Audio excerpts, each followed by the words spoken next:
right, here we go, everyone. Another awesome episode of the All Around Adventure podcast, and I'm excited to be talking with anthropologist and archaeologist, Dr. Bill Schindler. Dr. Schindler, thanks so much for taking time for joining me today. It is an honor to have you here, and welcome to the show. My pleasure to be here. I'm looking forward to talking with you. Yeah, I've been looking forward to getting you on here because it's not too often on this podcast that I have welcomed a fellow archaeologist on here. I mean, I have in the past, but it's certainly a side of my life that I haven't shared very much, and I definitely want to put it more out into the world. And so I'm just really looking to hear about your experiences. Awesome. I'm happy to share them, and they're different than a typical field archaeologist would share, which is certainly where I started from. But I've taken it in a sort of unique direction, so happy to talk about it. All right, right on. So kind of just going back a little bit, let's just kind of talk about, to get to learn a little bit more about you. What actually kind of set you down that path? What was it that actually inspired you to become an archaeologist in the first place? You know, it's a really good question, and I didn't realize it at the time, and it hasn't been except for the past 10, 15 years that I realized what actually set me on that path. But there are several different factors. One, my father instilled in me an incredible love for the outdoors. He had me hunting, fishing, trapping, camping, hiking, since I could walk. And I love that connection with the outdoors. And my mother had me in the kitchen all the time cooking, and I love that connection with my food. But I was always looking for something a little bit deeper, a little bit of a stronger connection than what I got from hunting with a gun or cooking, with a pot and a pan on a stove. So since I really started to take to hunting, really, especially when I was about 10 years old, I wanted to, again, connect a little bit more. So I went from gun hunting to bow hunting, and then I went from bow hunting, and I wanted to learn how to make bows. So I learned how to make bows, and I was hunting with all homemade equipment, except for the arrows, right? So I had to learn how to make the arrows. And eventually I got to the very last piece of my hunting kit was the tip of the arrow. And I wanted to make stone points to be able to hunt with so that everything was completely homemade. And this is certainly over years and years. And I realized that there were actually people that were still making stone tips, right? This thing called flint knapping. And I was fortunate enough to go and train with some of the best flint knappers in the world. And they opened my eyes to this whole world of archaeology and really experimental archaeology, which is where I really, dove in deep. And that, getting into archaeology allowed me to go beyond just making a bow and an arrow and a stone point to I wanted to replicate the exact processes of the people that were hunting. I grew up in New Jersey. They were hunting deer in New Jersey with bow and arrow 2,000 years ago, let's say. And that set me down this path, this rabbit hole, really, as I know as a fellow archaeologist, you can understand this. Oh my God, there's this entire world, and we can understand more about ourselves and our past and our ancestors by digging holes in the ground and pulling these things out and studying them. So that was the beginning, and I really dove deep into the primitive technology side of archaeology. So, learning to replicate stone tools and ancient pottery and fibers and nets and brain tanning and all those sorts of things. All right, outstanding. When it comes to primitive technologies, because you had brought up experimental archaeology just now, which I had taken a course on when I was studying at the University of York, which you and I had sort of talked about before we hit record here. And it just kind of got me thinking about just the processes involved with just making a lot of these primitive tools, as you've alluded to flint knapping. Is just I'm trying to make like a barbed point out of a deer antler. And it has just taken me forever. And I remember 3 hours in the class goes by and I felt like I got nowhere. So if there's anything I think we could take away from studying, prehistoric technologies like this, it's a little bit of a patience and a little bit of just appreciating the process involved. So I guess kind of like moving on, can you kind of just maybe take us like a little bit like deeper into your study on prehistoric technologies? And also let's get into a little bit about food acquisition too, because I think that's going to set the framework well for the rest of our conversation, and kind of just maybe take us through maybe your education and I guess just your research following from there. Sure. So absolutely. My undergraduate degree is in both history and secondary education. And I knew I loved the past. I'm the first one. I'm a first generation college graduate. So, I get into college, I was wrestling for Ohio State, and I didn't really have very good counseling for classes. I had great counseling so I didn't really have very good guidance for, what were my options with school, what were my options with careers, what classes to take, all this sort of thing. To make it's a much longer conversation for another time, but I ended up actually going blind and failing out of school and dropping out of the same school eventually. Later on, I had corneal transplants, ended up back in college at the College of New Jersey. And all I knew was I loved the past and I loved teaching. So the only options I really thought were open to me were, a high school history teacher, of course, which is great. But it turns out that wasn't where my passion really lied. I realized that, hey, I could actually do archaeology, do the research I wanted to do, teach what I loved in a different kind of a setting. So I went back to graduate school. I had been doing the primitive skill thing, and actually I was a field archaeologist for a while, and ended up going back to graduate school at Temple University. Great professors, great program, and was able to focus on. My advisor, Dr. Michael Stewart, is one of the leading prehistoric archaeologists in Eastern North America, and I was lucky enough to be trained in prehistoric archaeology under him. But he also was college classmate with Dr. Eric Callahan, who's he unfortunately passed about a year ago, but is one of the best flint knappers in the world. And I don't mean best flint knappers in the world last year, like ever in over 3.5 million years. He's amazing. So I was able to sort of custom design a program that allowed me to go work with Eric Callahan and other leading primitive technologists. It was an amazing, eye-opening education. So I was able to train in both prehistoric and experimental archaeology. And for those who are listening, real quick, experimental archaeology is really where, you can imagine you're digging a hole in the ground, you're using a brush, using a trowel, you're screening things through 1/4-inch mesh, and you find bits of rock or bits of pottery or bits of something that are thousands, tens of thousands, hundreds of thousands of years old, and we don't know what they were or how they were made or how they were used. So somebody like me who's been trained in the replication of these technologies, would take them, replicate them using the same materials and processes, utilize them in a number of experiments to try to understand how they were used, how efficient they were, and then use that information to sort of better interpret the archaeological record, right? So it would help field archaeologists better understand what it is in front of them. So I did this for a long time. I was a professor at Monmouth University in New Jersey, and then 13 years ago started teaching here at Washington College on the Eastern Shore of Maryland as a prehistoric and experimental archaeologist. And I realized that, again, really, really close, but not exactly what I'm passionate about, not exactly what my calling was. And there was a mind-blowing kind of a moment. I always tell the story where, as you know, if you've tried your hand at flint knapping at all, it takes years and years of practice and truckloads full of rock to get really good at it. So I made a commitment to myself that I would spend at least an hour every single day training, sometimes 6 hours, sometimes 1 hour, but never less than an hour every day, replicating, learning different stone tool technologies. And it was one evening, my oldest daughter, who's now 16, was just born, and I was out in the garage and I was banging rocks. And I know this sounds funny, but that's what I was doing. My wife walks out and she's like, can you come on in, please? Come in the house. I'm like, yeah, I'll be there in a minute. She's like, no. Can you come in? You have a family now. It's like, there's a family. Can you come? Can you bring all of this passion and all this knowledge into the house somehow? And can it help the family? Like, the stone tool thing, I get it. It's kind of cool, but we're in 2004 at the time. Can we do something that, helps the family and really makes an impact? And I'm like, wow. That was a powerful question. Like, yeah, why do something that why throw your passion at everything unless it's actually helping the people that you love? Right. So I thought about it, and I simplified it. It wasn't one conversation, but it was going on over time.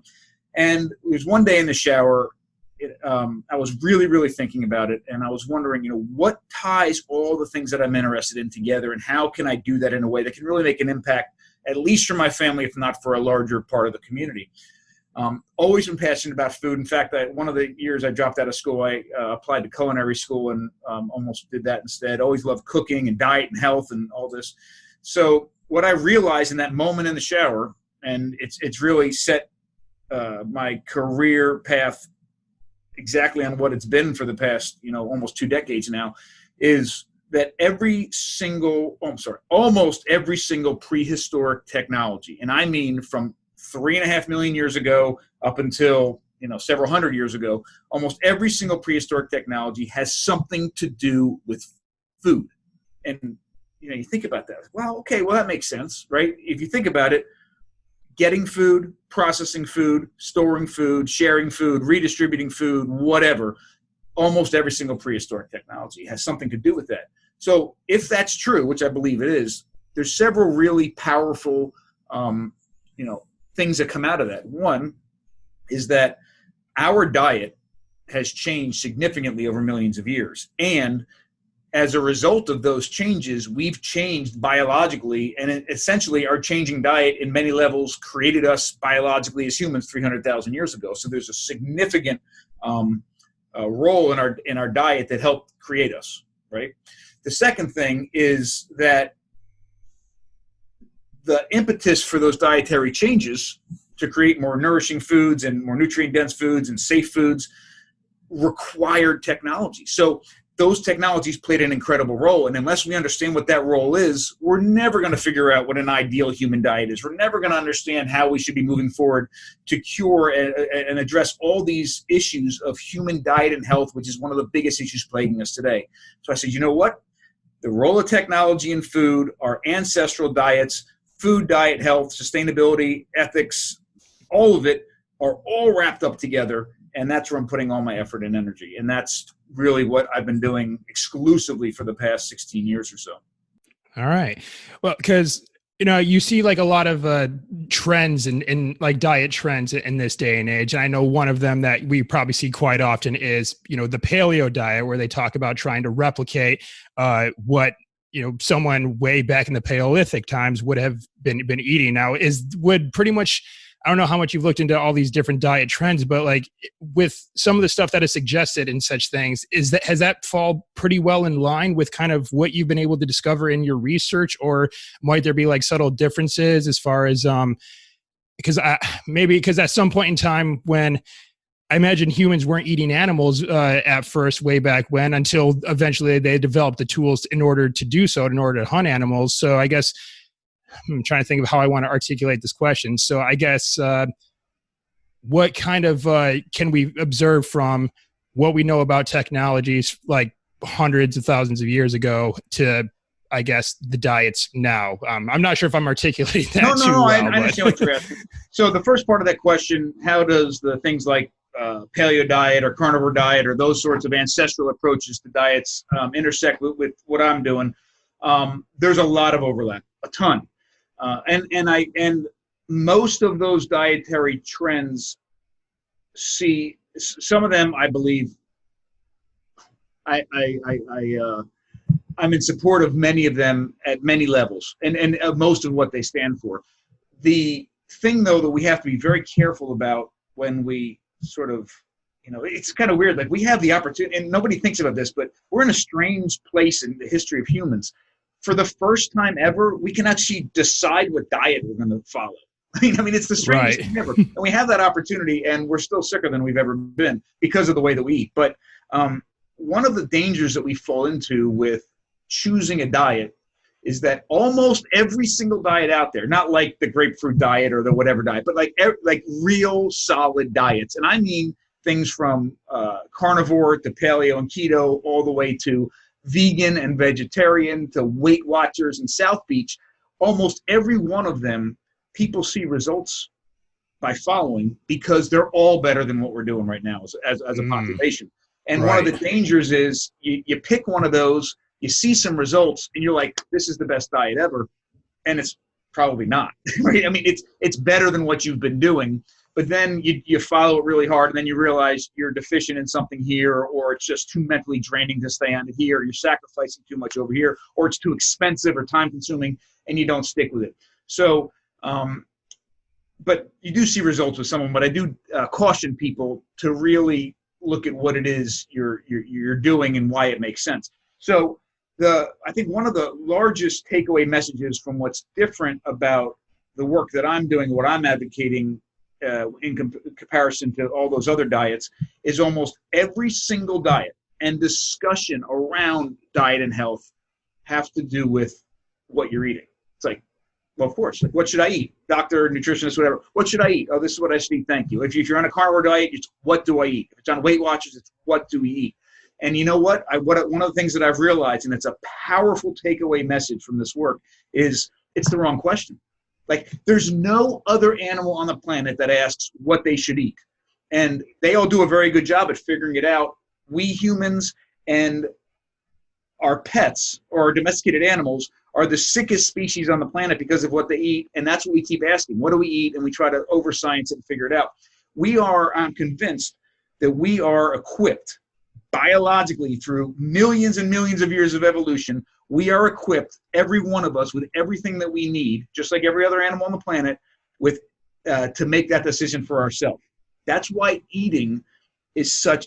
I compared it the other day in a conversation. I compared it to sex. I mean, if you think about it, sex and nourishing yourself are two of the most important things to continue your species, the evolution of your species, right? And you don't become extinct. And because of that, both of those experiences are so incredibly all embodied, encompassing, and powerful. And you have all these bodily responses and feelings, and all of these things happen surrounding it when it's done right. Like, when you do it right, they both feel really, really good, right? So, and when you do it wrong, they both don't. And those are the signals that should be telling us, those are the signals that should define how we eat. So if we're in tune with how our body responds to food, and we're faced with real food in front of us, we don't need to ask anybody how to eat. We will eat the proper way. I'm convinced of it. But that means that we have to be in tune with our bodies and have food. But here's the kicker. As I mentioned, we're asking the wrong question, what we should be eating.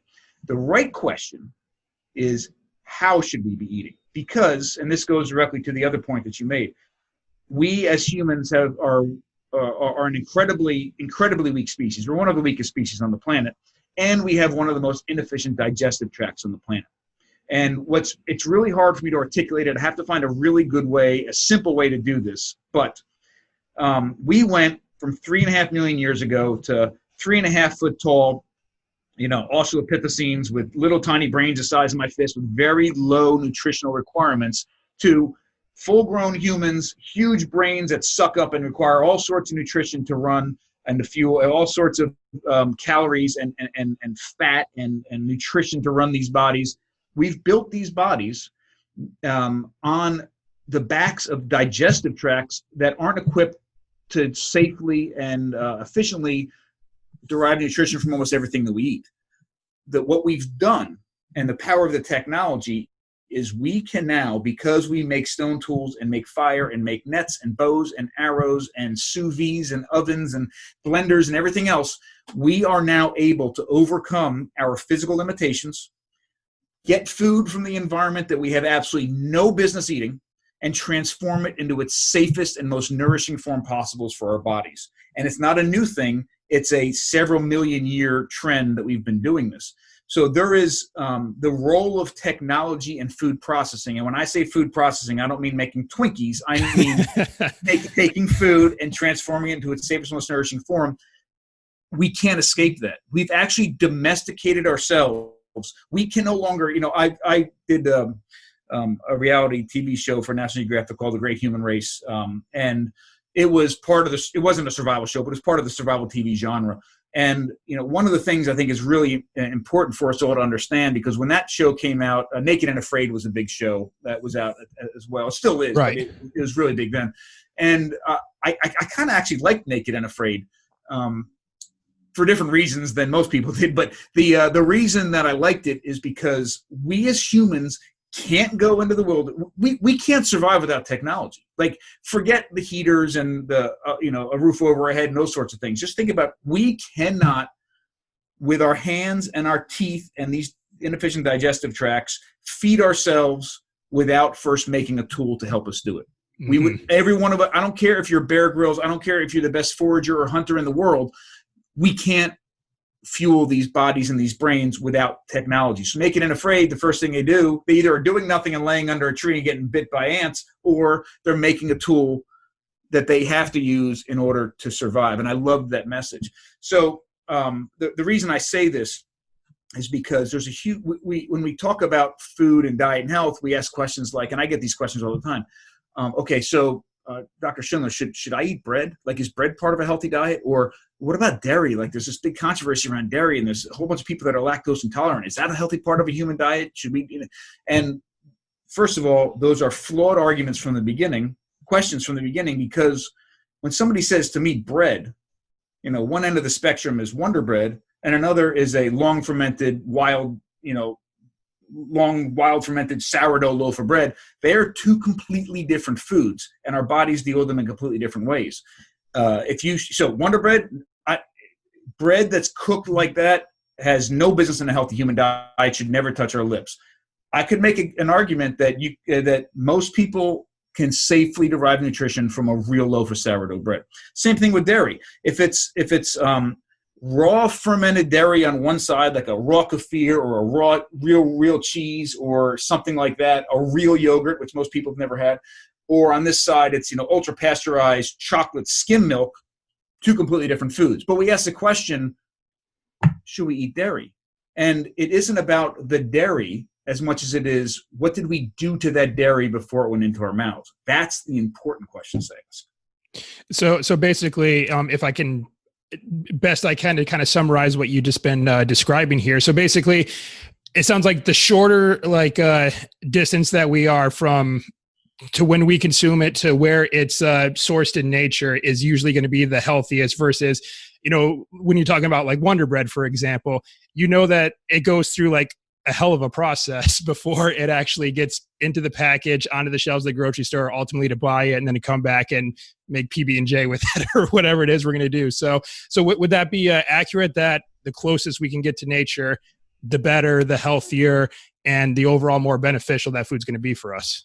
Well, there's two pieces. One is that, and that's incredibly powerful. The more, I like to say, the more links we can take out of our food chain and the closer we can get to the source of our food is incredibly important for all kinds of reasons, not just diet and health, but ethical reasons, sustainability reasons, connection reasons, all that's very important. But from a safety and nutritional standpoint, sure, that plays a very large role.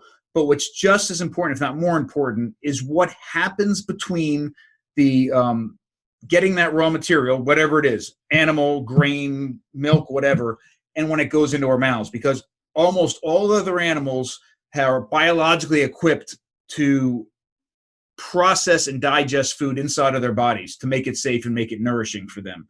Humans are not that way. In fact, the only time in our life that we're really designed specifically for one food to do that, where we actually take it and make it safe and nourishing biologically, is when we're infants.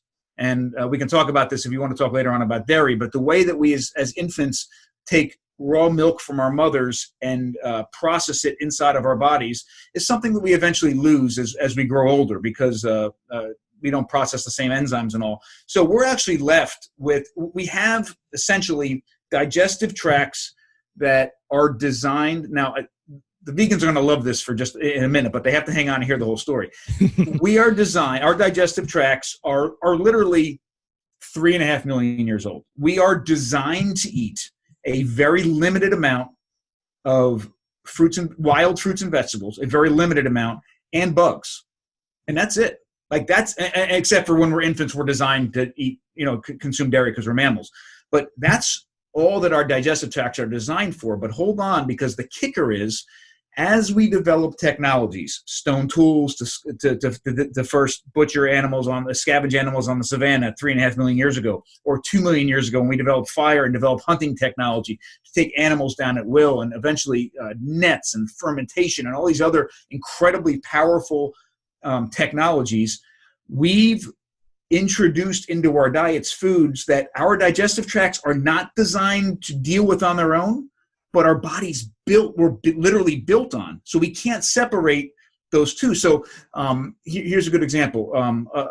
And this isn't a vegan meat argument, but it is an answer to some of a vegan's, the vegan community's, one of the problems that they have with meat eating points. They say, oh, we're not designed to, we don't have these huge canines to rip apart carcasses on the African savannah. Therefore, we're not designed to eat meat.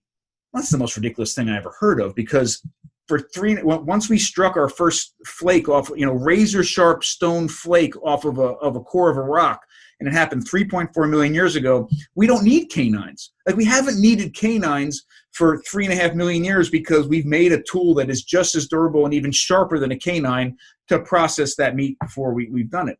Because, and the other answer to that is, well, it's a lot easier for us to use these teeth and these nails to rip apart a carcass than it is for us to take grow a grain of wheat, take it off the stalk, grind it up, ferment it, roll it into a loaf, cook it with no heat somewhere else, and then eat a loaf of bread, right? We're not designed to eat bread either, right? We're not designed to eat almost. So we require these technologies. So to answer your question, the closeness to the source is incredibly important. But what's just as important, if not more, is what we do to that food before it touches our lips, because we don't have the ability to process it, most of it, first. And another great point to make is, I used to have this idea that and I think most people listening probably have this somewhere in the back of their heads. Okay, you walk into the grocery store, and modern American grocery store, and you're like, okay, today I'm going to shop healthy for me and my family. Where do you go? The first place you go is the produce section. And you look around, and you probably have this idea as you look around at all the variety and the peppers and the apples and the carrots and all this. Wow, if I'm going to be healthy, this is where I need to be. Everything in here is healthy for me. Some is good and more is better, and you load your grocery cart with it. It couldn't be further from the truth. The reality of vegetables, and we eat a variety of things in our house. We are not vegans. We're not carnivores. We are very we're very much an omnivore family with our eyes wide open. Plants should scare the hell out of us. I mean, plants, just like animals, are trying to survive and interact with the outside world and produce viable offspring, and do the same thing every living thing on this planet is trying to do. The difference with plants is that they don't move. So they protect themselves by literally waging chemical warfare on the world around them. Literally every single plant on the planet has toxins in it. Now, some of these toxins are at such a low level they don't do anything to us. Many of these toxins go away when we cook them or when we do other things to them. But many of these toxins are incredibly dangerous for us, especially at very high levels. A great example in the grocery store, something that I've had to deal with myself, are oxalates. And oxalates are, and I don't need to go down a rabbit hole here, but I think it's an important caveat to the food processing piece. So oxalates occur in high levels in some of the plants that we consider to be the healthiest ones, right? We think spinach, Swiss chard, kale, almonds are huge, have huge oxalate contents.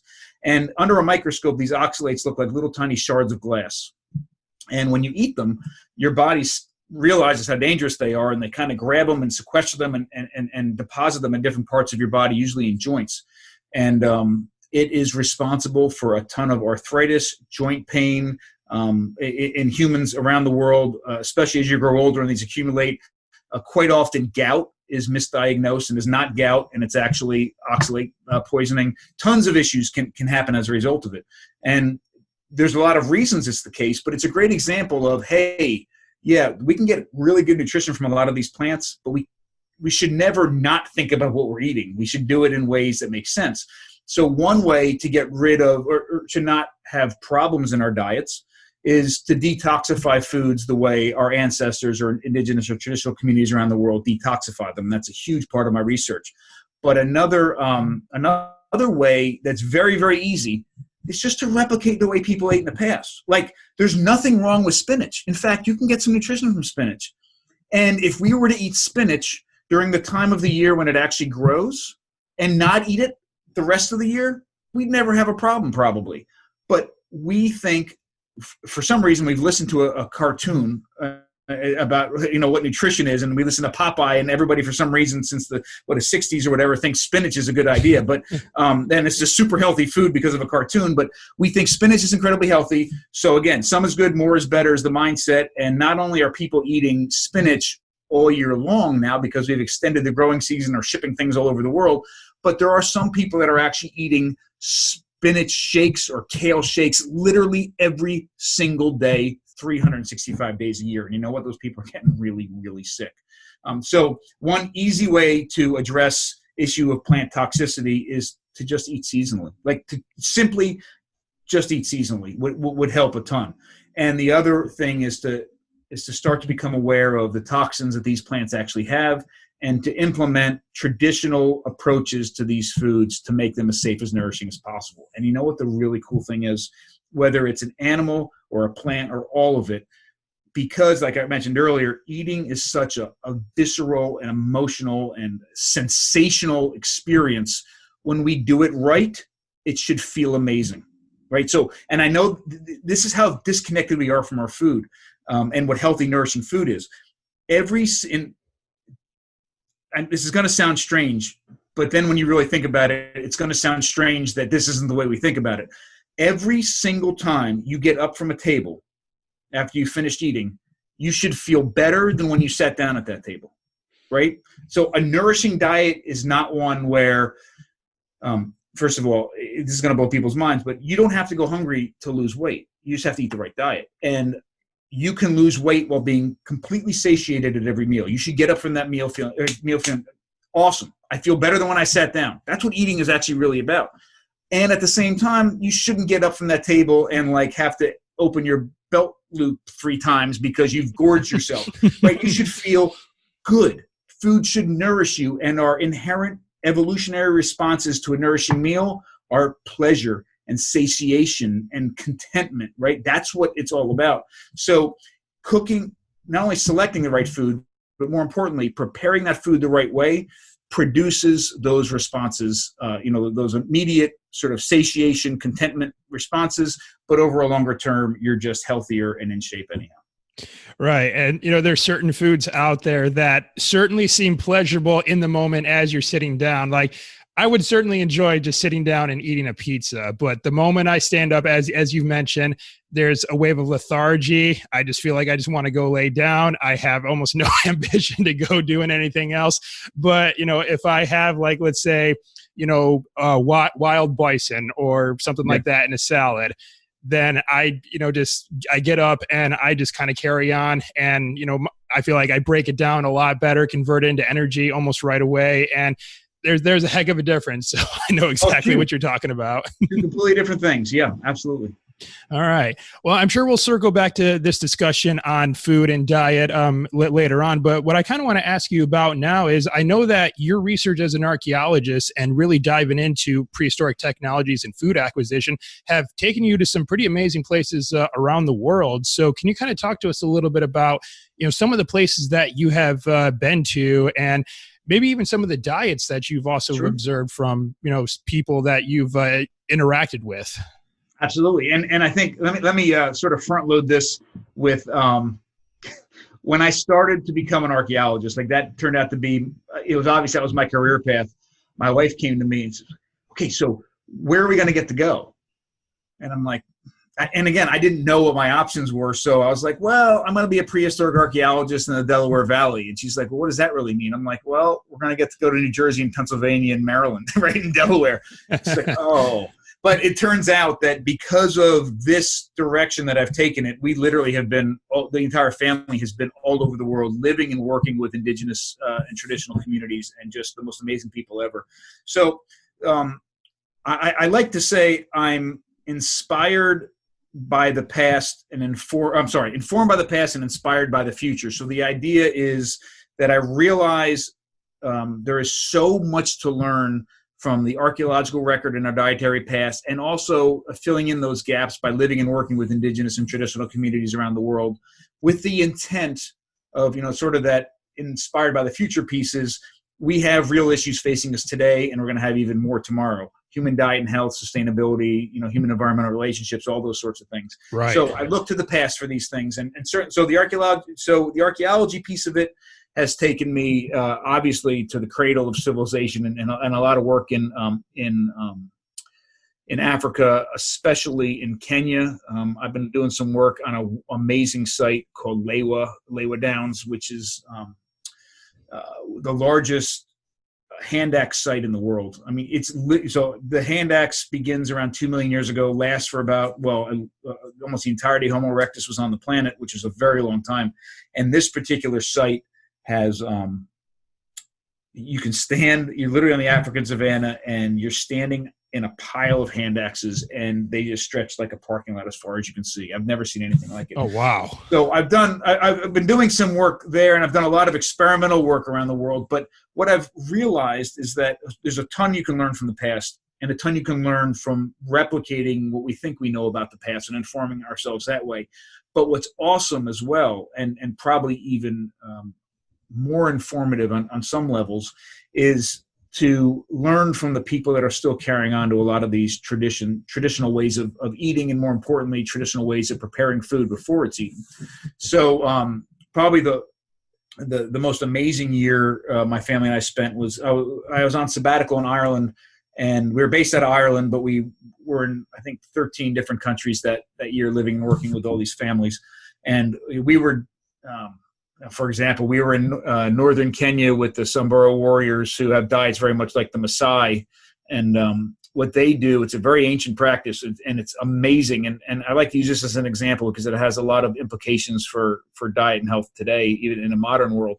So I'm very interested in dairy. I'm very interested in fermented dairy. I'm very interested in offal and using the entire animal. And we went to Kenya for two purposes. One, to work with a tribe out in West Pokot that make an ash yogurt. It's a fermented dairy product that they ferment in these gourds that are coated with ash. And we can talk more about that if you like to, because that was an awesome experience. But then we went to another area in Kenya where there's these nomadic pastoralists. So these people live off of their animals, but they rarely eat the animals themselves, right? So they actually live off of the byproducts or the food that those animals produce. Now, quite often it's cows, and everybody listening can imagine that, a food produced by cows is milk, absolutely. But they drink the milk. But what they also do, because it's difficult to just live off of milk, they supplement that diet with blood, and they look at blood like we look at milk, that it's this renewable resource that the cow is always producing. So when they take the blood out of the cow, we should think about it like we're going to the Red Cross and giving blood. Like, we want to take a certain amount, and then a day or two later, it's completely replenished, right? Our body has replenished it. So we went up there, with the whole family, and so let's see, it was me and my wife. My oldest daughter is now 16. She was 14 at the time. My son was 12, and my younger daughter was 10. And it took us days to get there. We were camping, and we were on these dirt roads, and we had this wonderful family with us that was showing us around, and we had guides, and we're living and camping and driving, and we finally get to literally the end of the road. And I say road, it was a path, right? So we get to the end of this path, and they take the cars down into a wadi, which is a dried riverbed, and we drive another hour up this dried riverbed to get to this particular tribe, this group. And we get out of the car, and I remember getting out of the car, and there were 3 young Samburu warriors standing there. And I mean, it looked like a movie. The sun was behind them, and they just stood there in their, well, I mean, it was the real deal. So they were in their traditional dress. And I remember looking at them and thinking that this is the perfect human form. Like, they just looked healthy. Now, I've spent a lot of time in Africa, as you have, and the health of people in Africa range the same way they do in other parts of the world. And, it ranges from incredibly healthy people like this to, people that may be overweight or suffering from all kinds of other issues. Quite often, there's dental issues, and eyes are yellowed but these people, their form was, again, my ideal human form. Their eyes were white, and their teeth were bright, and their faces were broad, and they just smiled ear to ear. And you're like, this is health. Like, it was the first thing that caught me. So we got up out of the vehicles, and we walked to their village, and they knew we explained what we wanted to do. So they grabbed a cow, and one of their many cows, and brought it over, and it resisted a little, but not much. Like, it was like grabbing a cow, and they brought it over, and that was the only time the animal struggled. They took a rope, they put it around its neck, and they tied it tight like you would do with a band on your arm if you were going to give blood or get a blood test. So the jugular got, real big on the cow, and somebody walks up, and it looked like a little toy bow and arrow, and they shot this arrow with a little tiny metal tip into the jugular, and it went in and bounced out, and it only went in about a 1/4 inch. And then somebody grabbed a gourd, and they filled the gourd with about 1 liter of blood. And as soon as they got that much, they took the rope off the cow's neck, grabbed a little dirt from the ground, threw it in the wound, and the cow just walked off. Right? It didn't even know anything had happened. So they have this gourd full of blood, and then they went to another cow and they milked it real quick. So they had the same amount. It was almost equal amounts of blood and fresh raw milk from another cow. And the first thing they did with the blood is they picked up a stick and they stirred it till it coagulated around the stick. And they took this stick out, and it was the only part they fed to the dogs. They fed it to the dogs. Then they mixed the two of these things together, and then we drank it. And I will tell you, first of all, the experience was just amazing. It actually was one of the most satiating, filling, like you knew that you were drinking nourishment, right? I mean, it was amazing. You can't go to GNC and buy that kind of nourishment. It was just amazing. So we drank it. It tasted like kind of a salty, irony chocolate shake, really. But it was all warm, so that was a little bit weird. But that was what it was. And we started talking to him through a translator, and okay, is this something that you do once a week, once a year? Is it a ritual thing? What is it? And they're like, no, this is our food. I'm like, yeah, but how often do you do it? And they're like, we eat this every day. And they said, in fact, during the dry, so half the year during the dry season, it's so dry and the vegetation is just so poor that the animals have to eat massive quantities of the vegetation to nourish themselves. So what they do is they just go. They let the animals go, and the men and the boys follow them. And they literally leave the village for 6 months, and they just follow these animals around. Well, these men and these boys do nothing but take a knife and a gourd and a little bow and arrow with them, and that's it. All they eat every single day, twice a day, is that blood and milk combination.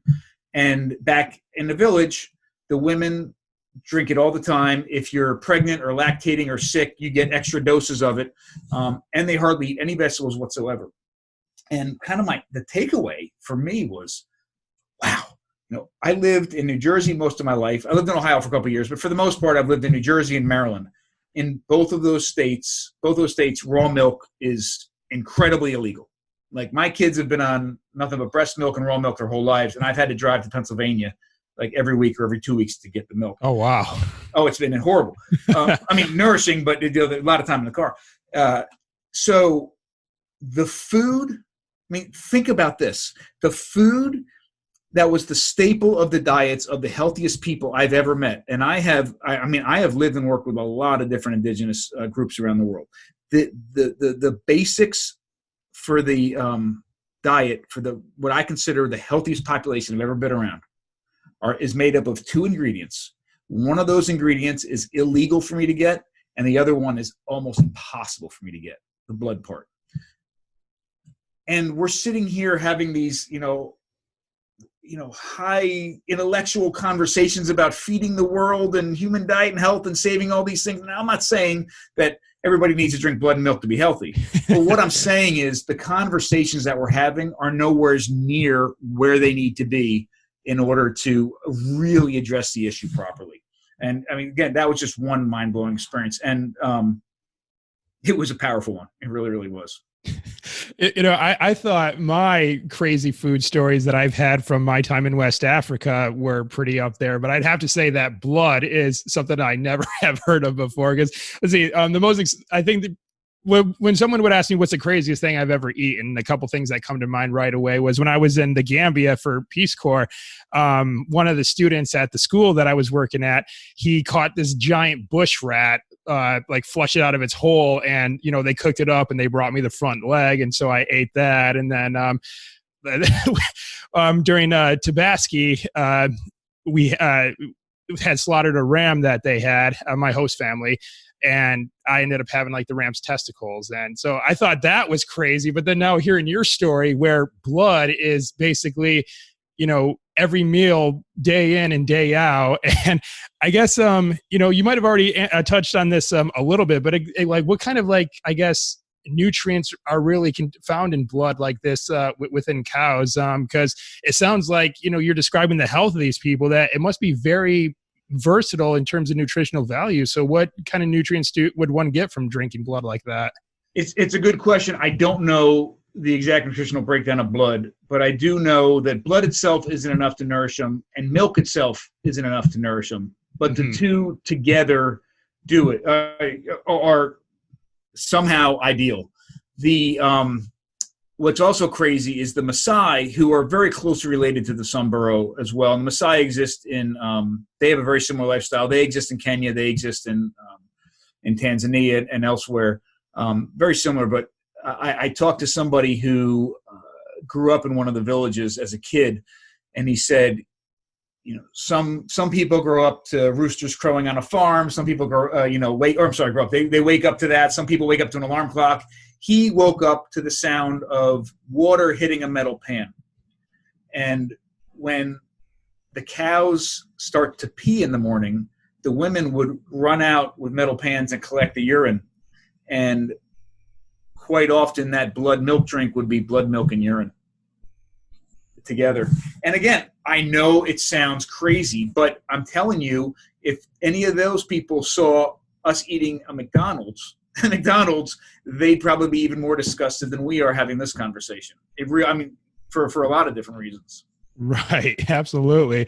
All right. So you were kind of talking a little bit about how you would travel back and forth to Pennsylvania to get raw milk. And of course, as you've alluded to, blood is pretty much next to impossible to try to find here. So I guess kind of taking some of these lessons that you've learned from observing these different diets around the world, what would you say is kind of like a typical day like for you and your family, kind of incorporating maybe some of these practices within your own lives?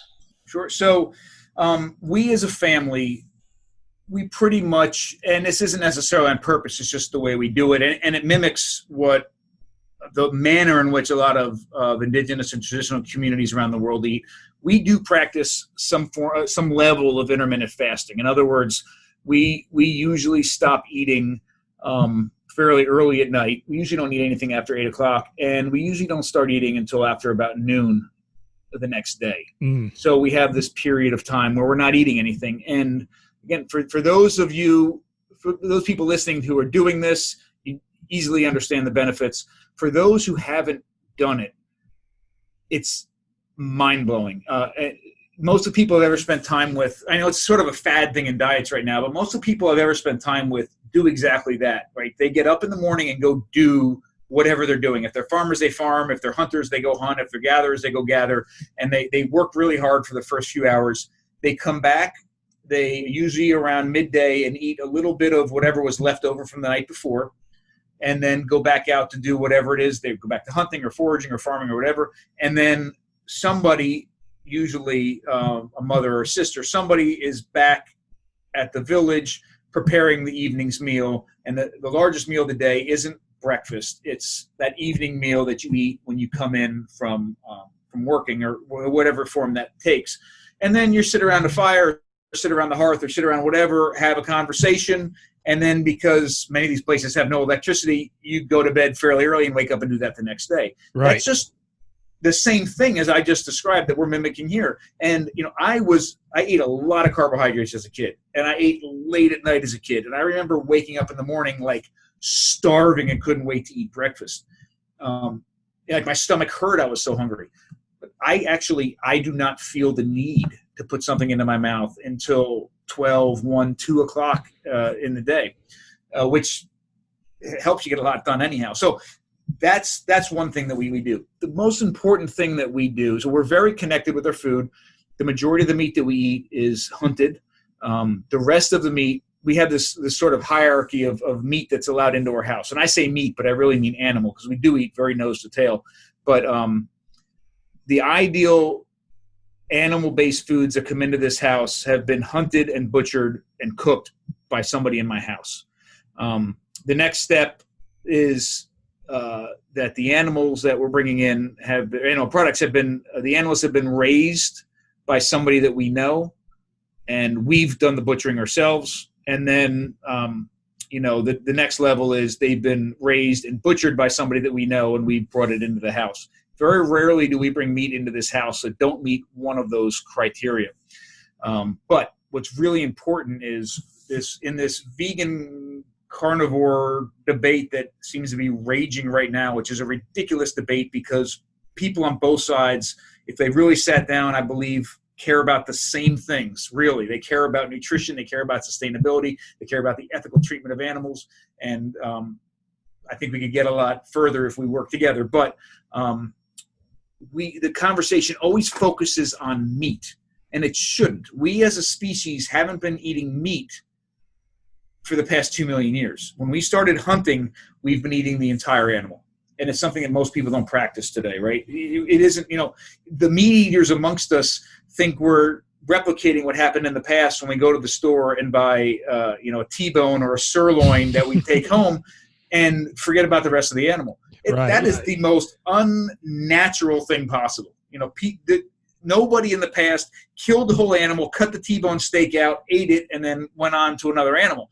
It's just exactly what we're replicating in the grocery stores. What they would do is they would kill the animal. They'd eat like 90-something% of that animal and then go kill another animal. Now, that's a romantic view of it, but the reality is the percentage of animals eaten by most indigenous groups around the world are in the high 80s or 90% range by weight. We, as modern Westerners, eat approximately 50% of a cow and 55% of a pig by weight.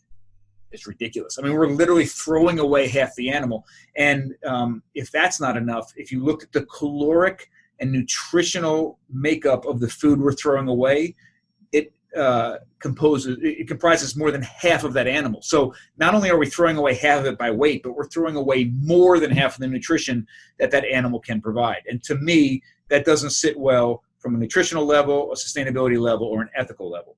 So we eat fully nose to tail. We eat every part of that animal, use every part of it at least once, and then move on to the next. As far as vegetables are concerned, we eat a lot of fat in our house, actually a ton of fat, but we've gotten rid of all nut and seed oils. There's none of them in our house. It's probably, if anybody listening wants to make a change tonight to improve the health of themselves or their families, my first suggestion is to go into your cupboard or in your closet and get rid of every nut and seed oil you have. The only oils that we have in this house are olive oil and avocado oil, which are actually fruit oils. They're not nut or seed oils. The only nut oil we have in our house is coconut oil, and that's because coconuts give up the fat so easy. It doesn't require extensive processing. And all of those go into cold applications. If I'm making a dressing or a mayonnaise or whatever, anything that's heated, it's lard, tallow, bacon grease, butter, ghee, duck fat, goose fat. That's where chicken fat. That's where all the cooking fats come from. And as far as vegetables are concerned, I always have an eye towards, again, it's not necessarily the vegetable we're eating, it's what do we do to make them as safe as nourishing as possible. We eat a lot of fermented foods. We stay away from high oxalate foods as much as possible, and those sorts of things. That's pretty much what we do. Right. Kind of circling back to your point when you talked about hunting, and that's pretty much makes up a good amount of the animals that you and your family consume. Like, I'm from Michigan originally. I haven't really gotten too much into hunting myself, but much of my extended family has. Hunting obviously is, of course, a big thing in Michigan. And a lot of what they were describing is kind of what you were just sort of talking about right now, that connection and also appreciation to the food, where kind of having like, they almost kind of view it like as a blessing, that the earth is providing for them when they're able to successfully hunt a deer to feed their families, and which is much more meaningful than, like you said, just getting like prepackaged meat that is questionably sourced and everything, and where a lot of it is just driven by the price tag more than anything. Sure. Right. So I imagine, there's just not only the health benefits too, but just feelings of gratitude and just everything like that, kind of by which I imagine maybe like our primordial ancestors probably felt too when they would, hunt way back when. Absolutely. And what else is very interesting is I'm on a mission.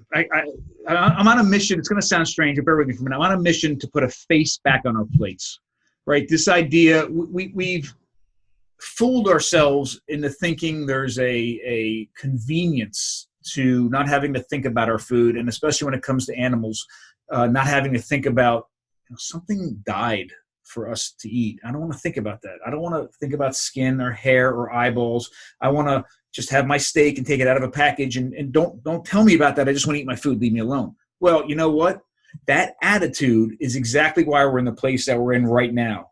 The fact that we aren't appreciating that there was a life and that animal gave its life, and now it's sitting on your plate to nourish you. The fact that that relationship has been broken is why we've the concentrated animal feedlot operations, the horrible treatment of animals packed together, the chicken farms here on the Eastern Shore, the sickness and disease and E. coli, and all that nonsense is a result of that attitude that this is convenience and don't let me. So the way that it should be in my mind, and is that, you should listen. I have never enjoyed killing anything in my life. In fact, it's the part of the hunt that I least enjoy, right? It's the prelude, everything working up to it, making a bow, making my string, getting ready, setting up a tree stand with my son, spending time with my son or my father in the woods, getting ready for that moment. That is, amazing. It's one of the most amazing parts of my life. And then the kill happens. And then for me, that's when the work begins, right? Most people think, okay, the kill happens, they're going to bring it to the butcher or breast out a goose or take the loins out of a deer or whatever. And for me, the responsibility and the work to take that animal that gave its life to turn it into the most nourishing form possible for my family, that is connective. That's real. That's sustainable. That's ethical, and that sits really well with me. So, when we sit down at the table and actually eat, the conversations we'd had, I imagine, are very like what they would have had in the past. I talked to my son, I'd be like, Dad, remember that deer and how it was running and the ones that were around it and what happened here? And, that's not gross. That's amazing. That's exactly how it should be. And if you think about cave art in the past and hunting scenes and the kind of conversations that would have burned around a fire, that's awesome. And that is, that to me is ethical, sustainable, and nourishing, and we have to get back to that. So I'm not suggesting that everybody listening should pick up a gun and run into the woods and all their meat should be wild. In fact, we don't have enough natural resources for everybody to do that anyhow. And I'm not suggesting that everybody all of a sudden tomorrow becomes a butcher and is pulling half of pigs onto their countertops and butchering them, although that's awesome if you were to do that. What I'm suggesting is, and this is very simple to do, and by itself may not seem like enough, like a huge deal, but if everybody were to take one step in that direction, the result would be incredibly powerful and would rebound across the world. So if you, for example, if you're a meat-eating family and you buy chicken breast in the Purdue whatever packages every week, go and buy a chicken. Like, go and buy a whole chicken and bring it home and take that chicken apart. Let your kids see that there's skin on that animal. Let the kids see that there's bones. Feel what it's like, and I know this is going to sound strange, but I mean, this is what we've been doing for millions of years. Feel what it's like to have your knife go through meat and touch bone and slice things off. Even though they've been pulled out and put back in, pull the liver and the gizzard and heart out of that and find something to do with that. When you're done eating, throw the bones in a pot and make bone broth or make stock out of it. That's a huge step. And you know what? You can then, you look at the cost of a, basic junk chicken breast compared to, a whole organic chicken that's like whatever, $4 or $5 a pound. Like, whoa, I can't afford that. Well, if you approach it the same way you've been approaching those chicken breasts, no, you probably can't. But when you realize that you buy that whole chicken and it'll give your family 3 meals instead of 1, and all the other nutrition that comes with it, and there's all these other added benefits of the ethics and sustainability and the connection, it's worth every penny. If you already buy a whole chicken from the grocery store, take a step and go to the farmer's market and actually introduce yourself to the farmer that raised the chickens and give that money directly to them, or go to the farm and let the kids see the chickens running around. And if you do all that, and you know what? This is going to sound strange, but bring a half a pig home and put it on your counter, and you and your family take it apart. Listen, there's no blood, right? The blood's already gone. It's not a gross process. I can get a half a pig from a local farm killed by our local butcher for $135, and that pig will last our family a month. And we make ribs and pork chops and all of our own bacon. We make stock from it. We make head cheese. We make back fat cracklings. We render the lard. We make pork rinds. We use every single bit of that animal. And I'm telling you, $135 for a half of a pig, and all the added benefits of your kids realizing that animal died. We're going to get nourished by it. That's the way life works, and we've been a part of the process. Those are the kind of steps that I'm talking about. Right on. And of course, now many of us, like you've alluded to, we're not going to probably go out and start hunting right away. And it might take a little bit of time before we're able to, like, let's say, find maybe a reputable farmer or a butcher in our area, perhaps. And I know probably most of us, as you've also mentioned that, most of us, where our food comes from the grocery store or a restaurant. And I think obviously if we really want to kind of get back on this track of, optimal health and kind of getting to what I call, and I put this in quotations when I send you your outline, prehistoric grocery shopping, I guess, to kind of get a little bit more closer to the source as we talked about earlier, because I think in the going into the grocery store, it can be a bit overwhelming just because we have so many choices. Mm-hmm. We have like more choices now than we like ever have had in the past. And there's a lot of buzzwords too with marketing, like reduce this and less that and fewer calories and so on and so forth, and which can also make it be very confusing and misleading. So I guess kind of getting a little bit more towards this, prehistoric grocery shopping, what are some things that we can look out for? Are there certain words like organic or wild or anything like that would kind of get us a little bit closer? What are your thoughts on that? I have a lot of thoughts on that. So I'd be scared of anything that has to boast about what it is. Right. Especially if it's a word that isn't, easily defined or enforced. So a great example is sourdough. Like we don't eat a lot of bread in this house. Every bite of bread we eat in this house, everybody grain we eat in this house has been through a long, slow, wild fermentation and is essentially a sourdough product, whether it's bread or crackers or focaccia or pizza dough, whatever. And the difference between sourdough and most of the breads you get at the grocery store is that the breads in the grocery store, in addition to having all sorts of emulsifiers and stabilizers and preservatives and things that you don't need, they rely on just a yeast fermentation to leaven them, to put air inside of it to be soft and fluffy. So when yeast eats the sugars and the carbohydrates, it produces alcohol and carbon dioxide. And the alcohol gets burned off in the cooking, but the carbon dioxide creates the rising of the bread. The sourdough process, a real sourdough process, requires a combination of yeast that does the same thing that I talked about a second ago with like the Wonder Bread, but also a bacterial fermentation. And the bacterial fermentation does several things. It chemically and physically breaks down the grains to make them more digestible, and most importantly, detoxifies these grains. And it's a much longer conversation about why they're toxic to begin with, but it takes wheat or barley or whatever you're cooking with, that grain itself is something we shouldn't put into our bodies in its state. It's unsafe. It's toxic. It actually has things called anti-nutrients, which bind with some of the nutrients that we're ingesting and then pass through our bodies. We don't have a chance to absorb some of these nutrients. It actually robs our bodies of nutrients. But if it goes through the real process, which is an ancient practice of how bread has been made, it transforms the bread into something completely different. It puts it in its safest, most nourishing form possible for our bodies. Now, I'm not telling everybody to go out and eat massive amounts of sourdough bread, but what I'm saying, if you're not eating bread at all, but what I am saying is if you eat bread every single day or whenever you eat bread and you replace that bread with real sourdough bread, you have made a change in your diet that over the long term is literally transformative. And if you think about kids who are eating sandwiches every day in school for the majority of the time they're in school, we're talking about an awful lot of bread that even if you made a small change with over their entire childhood would make a significant impact. Now, I bring up sourdough because there's no regulation on calling something sourdough.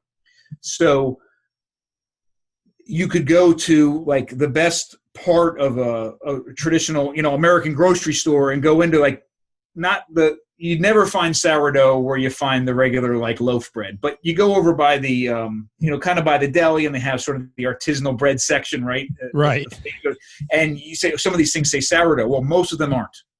Period. They're not. They're actually, what they've done, what the food manufacturers have done, is taken a regular yeasted bread and added something sour to it. Lactic acid, acetic acid, vinegar, something. And if you look on the package, if you turn it over and if you see anything acidic on the back of that, lactic acid, acetic acid, vinegar, and the like, it's fake.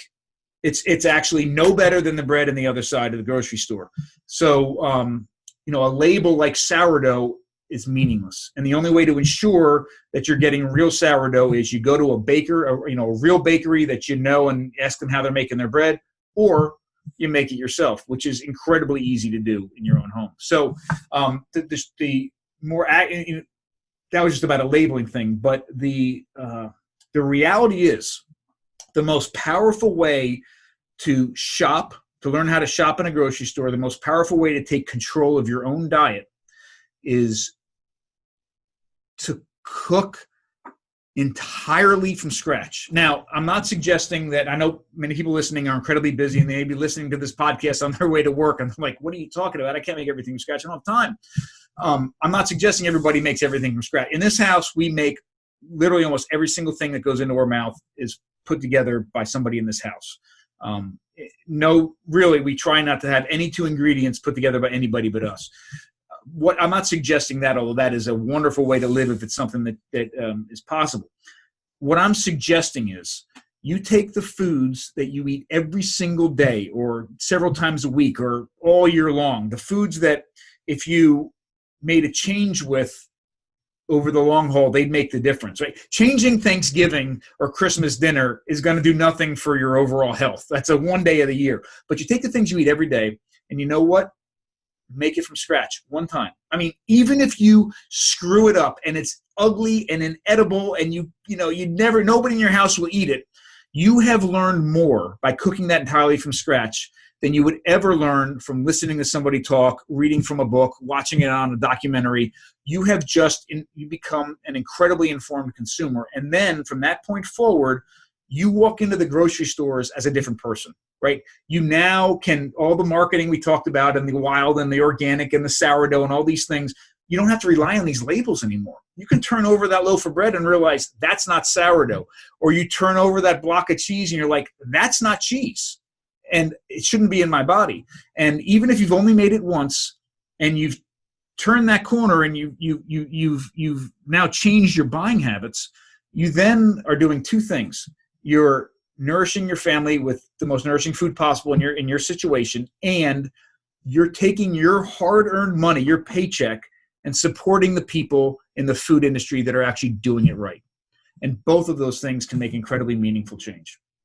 Absolutely. Because it's interesting when I see like a lot of these foods that are kind of marketed as being like more healthy and just, I always kind of describe this where I go up in belt rank when I learned a little bit more about diet. Belt rank mean like I was a martial artist. So, going up in the different color belts, I'd say like I was at white belt level when I was just looking at the front where it's just talking about, you see like all these, again, like labels like reduced sugar, less fat, like in big bold letters. They might have like a star symbol around it or something. Then I think I like elevated up to like purple belt when I flipped it around and I was looking at the nutrition facts, and I felt like I was at black belt level when I read the ingredients, because I see like a lot of these foods, and a good example would be like nuts in a can, where like if you're just getting like peanuts or something, and then you see an ingredients list that has like 12 ingredients on it. And it's like, well, why? I thought I was just, eating peanuts. And then a lot of these ingredients are stuff that, that are like really, really hard to pronounce. And pretty much like my main go-to nuts that I like to eat are macadamia nuts. And I always just get them in their raw form where it just says macadamia nuts, like on the ingredients. And if I feel like I need to spruce it up a little bit, I might add some pink Himalayan salt or something like that, because it's, you might be getting something that should be healthy in its base form, in its raw form, but going through that whole process, as we've talked about earlier, going through like an extended food chain, so to speak, there's a lot of stuff that really goes in there that ultimately, like our weak digestive tracts, as you also mentioned, probably just don't even really know what to do with. Yeah, absolutely. Absolutely. So the takeaway message there is, again, you cannot rely on somebody who's making making money off of the marketing. I mean, to listen to them on how you should be buying. I mean, it's just, we don't do it in anything else. Like if we were to, we do it with food. I don't know why. We walk into the store, we look at the marketing. It's obvious that they're just trying to sell us food at our expense so they can make money. And we walk away believing everything that's on that package. And we can't. The things you can rely on as a consumer are the very things that labeling and that marketing and that packaging and the food industry has stripped from us. You should rely on your eyes and your nose and your mouth and your taste buds and the feel and the smell. All those things should help you make the decision whether or not you should put something in your mouth. And that's how it's been for millions of years. And right now, not only are we relying on people that we've never met to make the decisions for us about how we should eat and what we should buy and what goes into that food, but those people, we're relying on the people that we haven't met that are actually making money on us that certainly don't have our best interests in mind. Not for every food manufacturer, but for the majority, that's the case. So again, I don't care what the food is. If it's macaroni and cheese, if it's pizza, if it's tacos, if it's yogurt, if it's grilled cheese, I don't care what it is. If it's something that your family eats a lot of, make a commitment in the next month, 2 months, 3 months. Say, I'm going to cook that entirely from scratch. And when I say from scratch, I mean the goal should be no 2 ingredients are put together by anybody but you. So if there's ketchup in it, make the ketchup, right? If there's a bun on the hot hamburger, don't just grind the meat, make the bun, make the mayonnaise, make the pickle.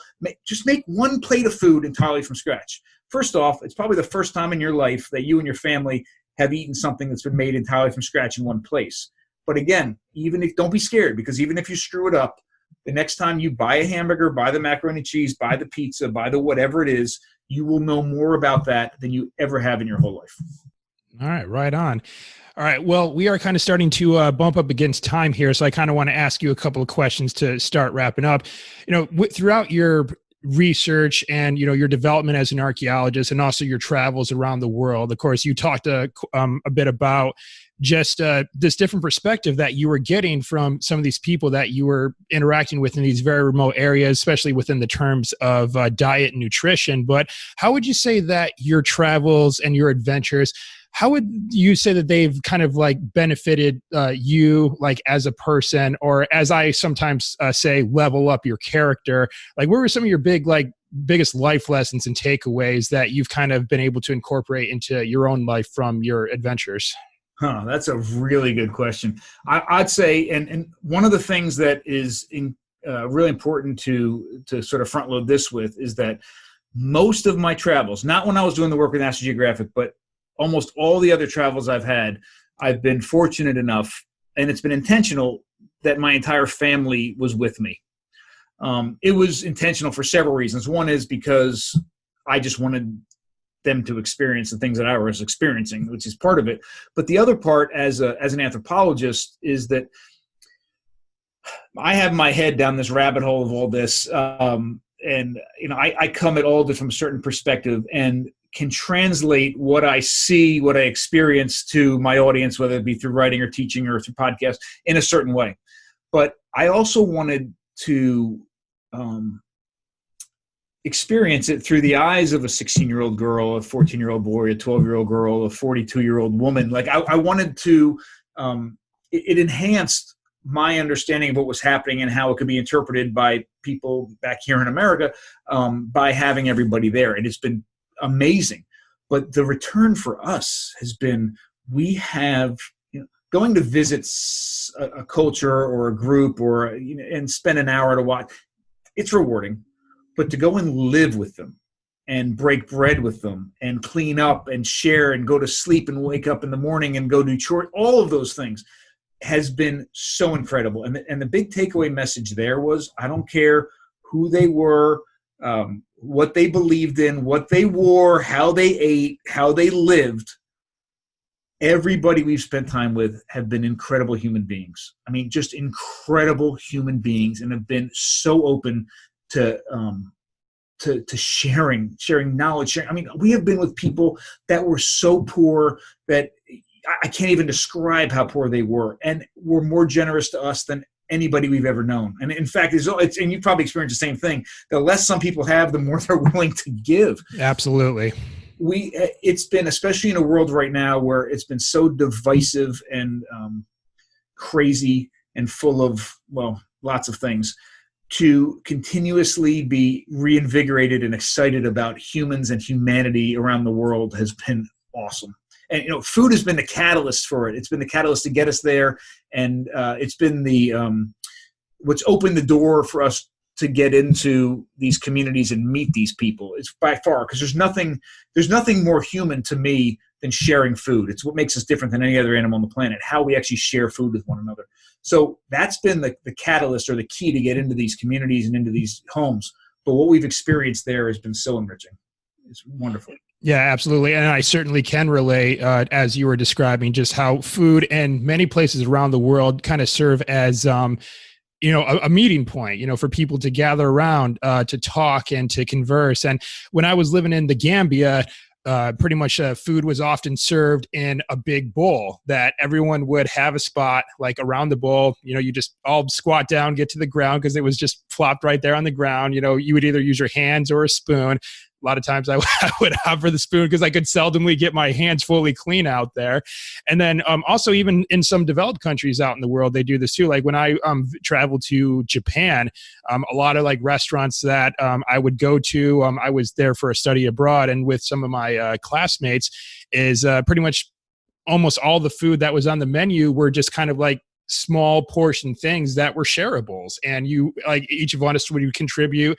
I'll be like, okay, I'll order this dish, and then you'll order that dish. And then we all just kind of just sort of grab a little bit there. And it's just really meant to be a collective social experience more than anything else. So really kind of like how food does have that effect of, drawing people together like that. Yeah. All right. Okay. So kind of wrapping up here, we really covered a lot in this conversation for sure. But knowledge is great and everything, but knowledge only really means so much. Like we have to follow it up with action once we have this knowledge and apply this knowledge as well. So I usually ask my guests to issue a challenge to our listeners. So with that, what challenge would you issue to our listeners for them to start living a more adventurous, and I guess I'll even say healthier life? Well, can I issue two? Sure. Okay. Well, one is one I already issued. So the first challenge I would issue is take the food that your family eats all the time and make it from scratch. And in fact, if you can, make it as a family from scratch. It doesn't have to be a big deal. Cheese pizza is fine. Grilled cheese is fine. When you really start to think about the elements of a simple dish, it becomes much more complicated. It not only informs you, right, and to be a better consumer and to feed your family a more nourishing diet, but it also reveals the things that are hidden from us in the modern food industry. Like we think, cheese is just cheese and bread is just bread, and they're both simple things. Well, not if they're done correctly, right? So that's the first challenge. And I really think it's an attainable challenge. I mean, give yourself a month and, make an element of it every week or whatever, but it's a really cool, empowering challenge. And the second challenge I would like to give out, to suggest is take a link away from your food chain. Shorten your food chain by one link. And if you are a meat eater, take the steps that I mentioned earlier. Try to purchase the entire animal, try to meet the farmer, have your kids along, bring skin and bones into your house and try to put a face on your plate. If you're not a meat eater, listen, the same, in fact, a lot of the work that I'm doing around the world now is focused on plants because like I mentioned earlier, plants are inherently dangerous. And that isn't that we shouldn't eat them, but we shouldn't eat them without thinking and understanding how to best consume them in their safest and most nourishing form. That often involves processing. So if you're solely eating vegetables, then find a way to shorten the link in that food chain. So for example, listen, pick up foraging. I have taught foraging classes not only all over the world, but in all different settings. You don't have to live in the middle of the woods in order to forage. I teach a foraging class every year in DC, and we forage literally up to the Capitol, right down along the street for several hours, the entire process. I have foraged in the Middle of Moscow. I've given foraging classes in the middle of Dublin. I mean, there is nowhere in the world that you can't practice foraging and connect with, the most nutrient-dense, vibrant, tasty, incredible plants in the cracks of the sidewalks. If that is something you already do, then start fermenting. Start doing just a basic fermentation and make the sauerkraut that you eat in a mason jar on your countertop.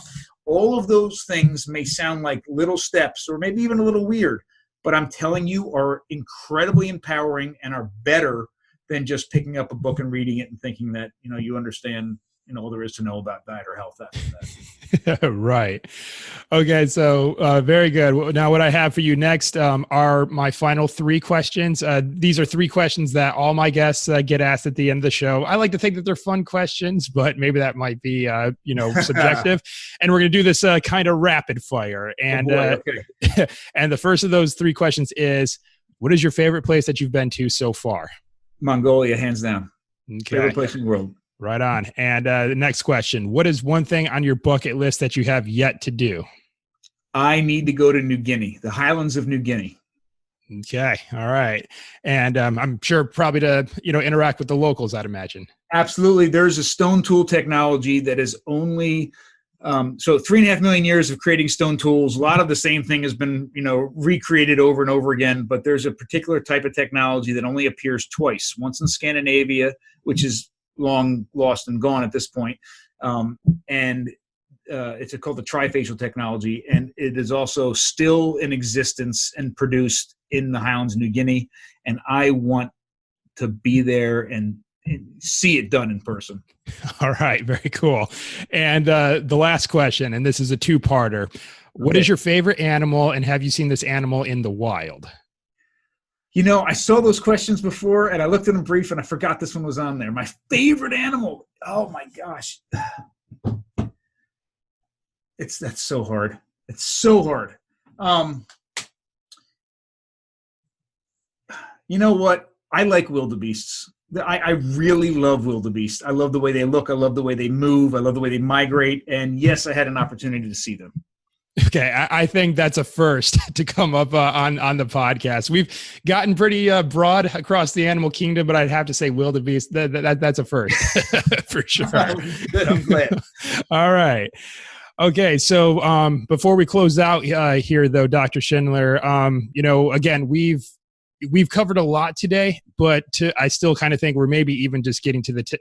We're barely getting to the tip of the iceberg we could talk on this for a long time. So I guess, if our listeners want to learn more, where can we go out there to connect with you? I know you're on social media.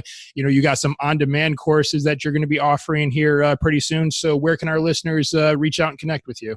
Awesome. So they can find my website is www.drbillschindler.com. So that's DRBILLSCHINDLER.com. And you can find all sorts of information there, including information where we've had a lot of demand. I do a lot of in-person classes, and certainly with COVID and the lockdown, I've had a lot of demand for virtual on-demand classes. So I've paired up with one of the directors from the National Geographic show. He's an Emmy Award-winning director, and his cameraman, who's fantastic. And we're in the midst of recording a whole bunch of cooking classes that allow people to understand how to do what I mentioned earlier. From the basics of sourdough to cheese making to fermenting dairy, all the way through to nose to tail butchering, and how to deal with offal and how to put entire meals together, like the pizzas and all the things I mentioned earlier. So all that is going to start becoming available, I believe, next month. So I have on-demand classes, virtual live classes, in-person classes as well. You'll find a ton of information on my blog as well, and you can find me on social media at Dr. Bill Schindler on Twitter, Instagram, and Facebook. And if you happen to find yourself in my area, so I'm on the eastern shore of Maryland, I'm a professor at Washington College and the director of the Eastern Shore Food Lab at Washington College. So as soon as the travel restrictions lift, please come visit me at the Food Lab, because that's where the magic really happens. We are that's where the research and the teaching take place. And my family and I have started to produce. We love the education. We love informing people and inspiring them to do these things themselves. And we've had a lot of people have incredible results by doing this. And some people have taken this and are making all the bread for their family and continuing to butcher and do nose to tail sorts of approaches and all this. But there's a lot of people that have done it, like I said, once, have become informed and realized the value in it, and are now looking for the food itself. Some of it they can find, and some of it they're having difficulty. So we are in the midst now of making available a lot of the foods that I'm talking about. My daughter has started a sourdough bread company called Rise by Brianna, which you can find at risebybrianna.com. And we will be able, this is true 100% sourdough products through a long, slow, wild fermentation that we will start making available throughout the country, hopefully within the next couple months. And we're on a mission to try to replace the foods that people eat every day with their most nourishing and safest forms. So everything from snacks like tortilla chips and potato chips and bread, and the list goes on with their healthiest and most nourishing forms possible. So if you check out my website, you'll start to find information on that soon. Okay. All right. Well, you and I were recording this as we're wrapping up August here. Can't believe we're already this far into the year already. And we're going to be looking at, probably maybe like a late September release for this episode. So, I'll keep an eye out, and, I'll make sure I include links to everything in the show notes, so that way the listeners can go and find them there. All right. Well, Dr. Schindler, I want to thank you very much for taking the time for joining me today. I certainly appreciate conversations like this, and, because I'm also like myself on the path to, optimizing myself, making sure my nutrition is dialed in. So I just really appreciate you taking the time for joining me and sharing all this with myself and the listeners. This has been great. Well, thank you so much for the opportunity. It's great to talk with you, Jess. All right. Right on.